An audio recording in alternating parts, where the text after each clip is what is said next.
Welcome back, guys, and happy Thanksgiving to those of you who celebrate it. We've got 6 new cards to look at today, so let's start with a 1-drop. This is called Saronite Taskmaster. It costs 1 mana, has 2 attack and 3 health, so these are really powerful stats for a 1-drop.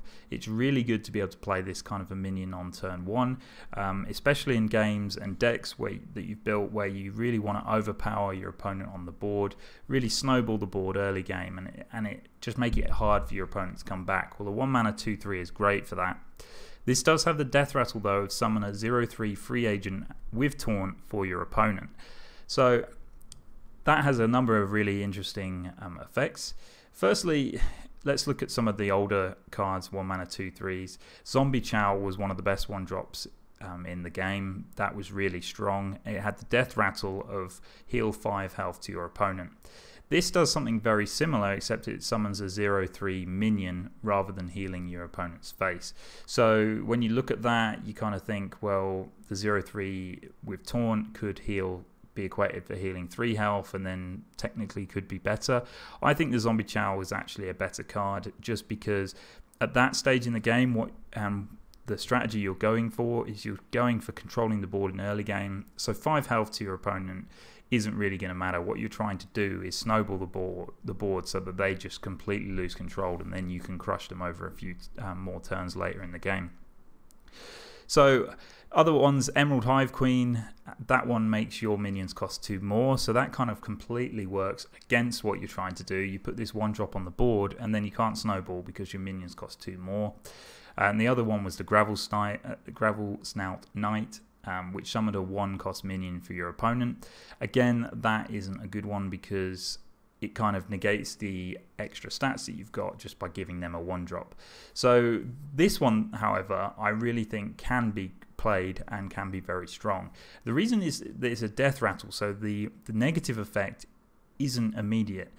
Having a death rattle and summoning a 0/3 taunt means that by the time this one dies, and it won't die that quickly if you play it on turn 1, you should have more minions on the board to be able to trade into the 0/3 and with taunt, and then your minions that you trade into that don't die because the taunt doesn't have any attack. So it's a really good tool to kind of snowball your board in the early game. So I think lots of people want to play this.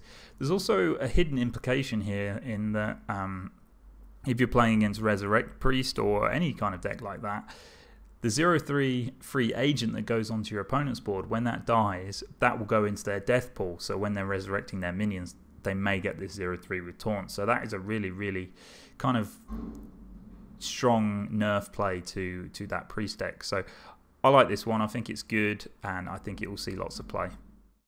Next, we have a 4 mana druid spell called Predatory Instinct. It draws a beast from your deck and doubles its health. This card is not very good right now. It's a maybe 1-day card, I would say. Druid doesn't really want to do this. There are so many better ways to draw cards, and 4 mana to draw 1 card is pretty expensive, and the only effect you're getting is doubling the health of that beast. Now, it could be really strong if you drew a Witchwood Grizzly and doubled its health. I mean, wow, that's massive. There are lots of big beasts that you could draw and double their health. It's also quite nice. Now, this could be a really nice way in Taunt Druid to draw Hadronox because you only really want to play 1 beast in that deck because then you can bring it back with Witching Hour. But in that case, you don't want your Hadronox to have double health because you want it to die.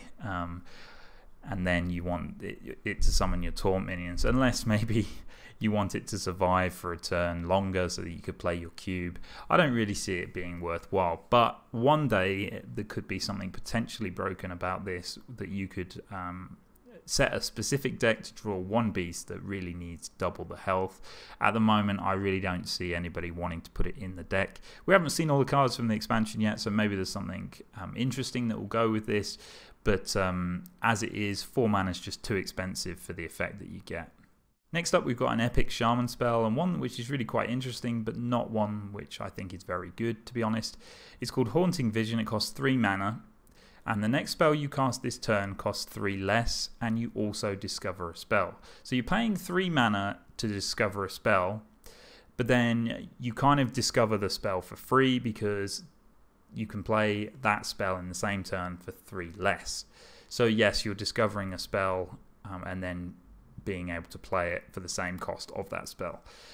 But it's not really a very good card in my opinion, because the only reason you would want to discover a spell is to have more than one or more than 2 copies of the same spell in your deck. Because why would you play Haunting Vision if you could just put that spell? What spells are you looking for that you could just put into your deck anyway?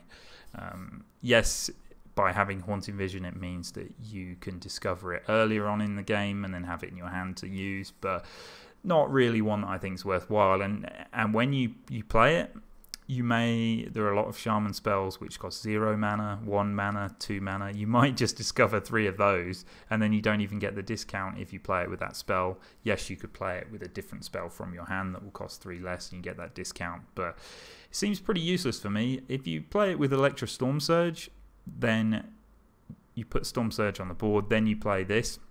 You'll discover 2 spells, which gets you some value. That's pretty good. But only the next spell you cast will be reduced by 3, not 2 spells. So discovering a spell is a powerful effect, but this card doesn't really seem to package it in a very good way. I think if you want to play these shaman spells, you would just put it in your deck and leave Haunting Vision out. Next we have Princess Talanji. This is a legendary minion for Priest class, and it costs 8 mana, 7 attack and 5 health, so weak stats for that mana cost. But it does have a pretty cool effect. The battle cry is summon all minions from your hand that didn't start in your deck. So I'll say first off, I don't think this card is very strong, but you can make it work, and if it does work, then you can have some really powerful tempo plays. So what I'm thinking is there's a lot of Thief Priest cards that you can use. Crystalline Oracle is very good. That discovers a card from your opponent's deck, puts it in your hand.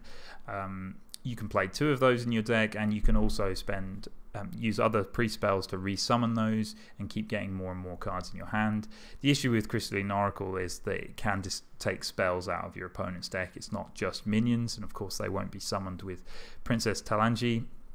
Other cards, you could use the Cloning Device, which is the card that came out in the last expansion. Nobody's played it yet, but it's 2 mana and discover a minion from your opponent's deck, so that could be a really good way to discover a powerful minion from your opponent's deck, put it in your hand, and then when you play Princess Talanji, it will summon it from your hand.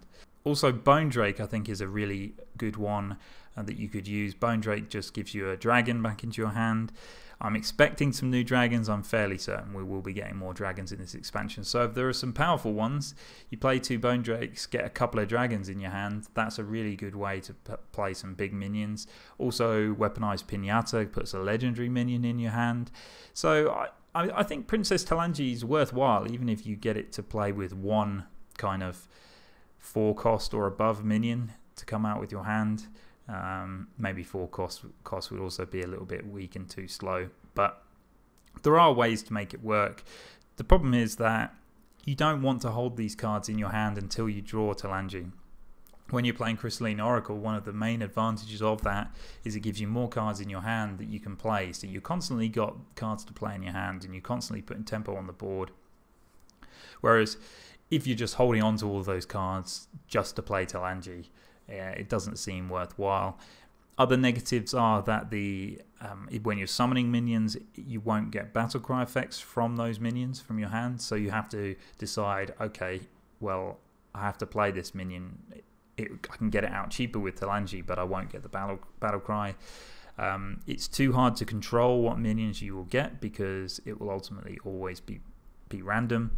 So a fun card, one that Thief Priest could potentially use. I'm definitely going to want to try it out because it will be fun, but not one that I think is ultimately very strong.